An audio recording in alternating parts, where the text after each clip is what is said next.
Welcome to Burden of History, where we bring truth to the surface even when history tried to bury it. History is written by the victors, but it is remembered by the survivors. When we think of slavery in the Americas, our minds often go straight to the transatlantic slave trade and the brutal trafficking of Africans.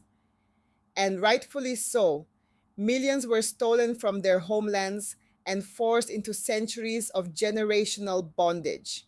But long before the system of chattel slavery became racialized and codified in law, another group was already suffering under colonial chains: the Irish.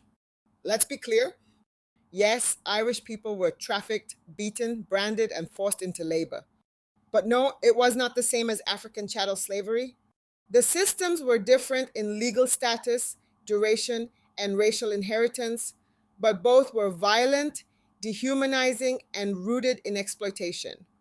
The Irish were often labeled as indentured servants, but thousands were enslaved in every way that mattered.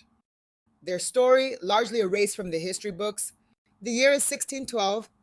Just 5 years after Africans first arrived in Jamestown, the British began exporting Irish men, women, and children to their colonies. By 1625, King James II authorized the selling of Irish prisoners to settlers in the West Indies. During Cromwell's invasion of Ireland, entire communities were rounded up.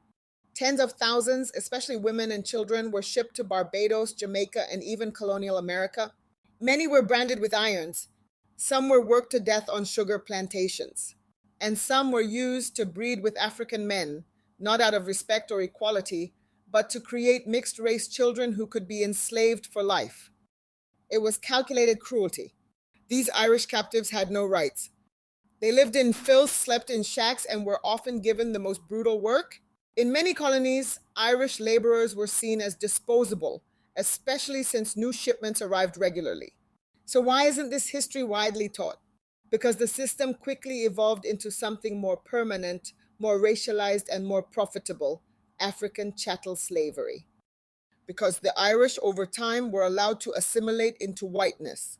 And because acknowledging their early bondage would force uncomfortable truths into the conversation about who has suffered under empire.